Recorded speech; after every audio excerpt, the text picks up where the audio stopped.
we are going to unpack 5 traps that catch everyday investors and homeowners when it comes to buying property. My name's Luke and I talk all things real estate, renovating and financial freedom. Head over to purposeproperty.com.au if you're looking for a Brisbane-based buyer's agent. The first thing on our list is emotional buying when it comes to property. Now, generally, owner-occupiers tend to be the people who want to overpay because they get emotional about buying their own home, which makes sense. But we also see this with investors when they get buyer fatigue.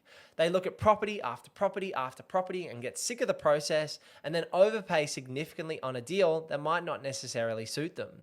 And so you've got to be wary that you're not getting emotional or overpaying for deals.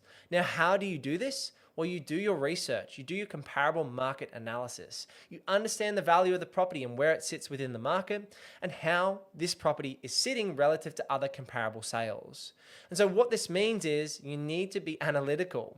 Now, if you are an owner occupier and you do love a place, that's okay. You can recognize and pay a little bit over.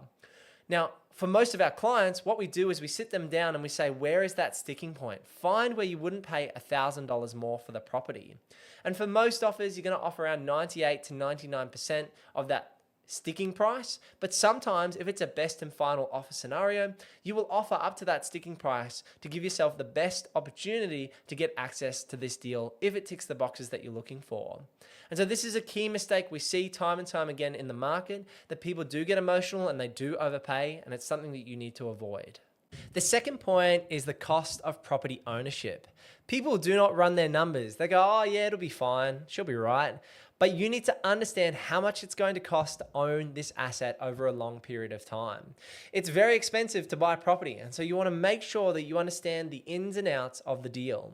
For our clients, because I'm a chartered accountant as well, and I'm a buyer's agent who wants to service my clients well, we give our clients a detailed spreadsheet that allows them to calculate the income and the expenses on their property investments. And so this shows you the rental income, the vacancies, a bit of contingency there, insurance, maintenance, property management, interest, the list goes on in terms of costs. And so you want to make sure that you run detailed numbers when it comes to making a property investment decision.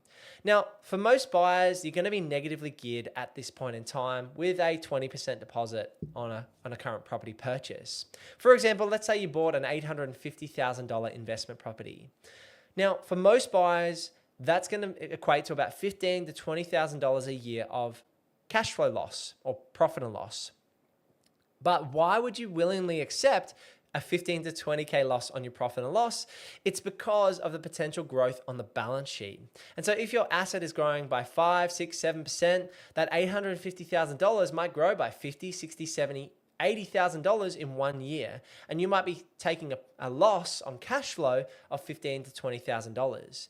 This means you're going to get a net gain of say $40,000 to $50,000, which compounds year on year. And this is why you invest in property, is you're getting strong cash on cash returns and it's compounding over time. So make sure you run your numbers and you don't miss out on conveyancing fees and mortgage insurance and vacancies and all those costs that come with owning an asset, and you truly understand what the property is going to cost you moving forward. Number 3 on our list is skimping or shorting out on your due diligence. Now, we see this where people just go gung-ho, they rock up to an auction, they haven't looked at anything and they sign, a bidding form on the day and then just bid away. We don't want to do that. We want to be the people that do our due diligence. This means looking at overlays, fire, flood, landslide, electrical, water, sewer connections, easements, encumbrances, caveats, the list goes on. As a buyer's agent, we take the weight off our clients' shoulders and provide due diligence to them as they go through the buying process with us as their buyer's agent. If you're doing this on your own, make sure that you avoid the mistake of missing out on doing your due diligence in detail. Now, you've got to be selective with these things and make sure you get a qualified building and pest inspector and that you're comfortable with the structure of the home and that you're comfortable with the deal that you're buying. Now, if you look at myself, I bought 2 deals this year in Ipswich City Council, which are development sites, and I've just signed 3 build contracts for those 2 sites and another one in Logan City Council to construct dwellings on each of these properties. Now, the builds are going to cost me roughly $300,000 to $350,000 per site, but I had to do my due diligence up front to make sure that I was comfortable with the frontage of the block, the drivable side access, room in the backyard to build these dwellings, and that it wasn't going to have any objections or issues. And so make sure you do these things up front if you're looking for something in particular, and run your market analysis to ensure that you understand the value of the property and the value proposition specifically to you.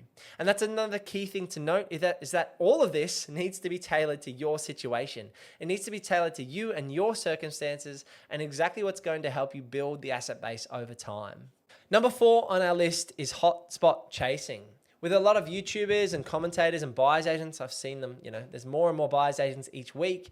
We started this business 4.5 years ago in the middle of 2021. And now there are hundreds of buyer's agents out there, which is good for the industry, but you've got to be wary of hotspot chasing. A lot of these buyer's agents are going to get you to buy in mining towns or development suburbs where there's lots of oncoming supply, or in a regional town that lacks diversity in terms of its economy. Just be wary of chasing hotspots for short-term growth. I would personally prefer to stick to your major regional and major metro markets rather than hotspot chasing. Now, a recent example of this is Darwin versus Brisbane. There was a lot of commentary saying it's a flash in the pan, you can chase, you can get your quick equity growth, you can refinance and go again. And that might be true, but it's a gold rush mentality. It's people chasing that short-term growth, but not looking at the mid and long-term fundamentals. The reality is, in my opinion, you don't get to make many property investment decisions for the everyday Australian as you build out your property portfolio. Buyer's agents like myself who have multi-million-dollar property portfolios are the exception. They're not the norm. Your everyday Australian might be able to buy 1, 2, 3, 4 properties over their lifetime, and they're comfortable with that level of risk. And so, in my opinion, you shouldn't be chasing these short-term hotspots.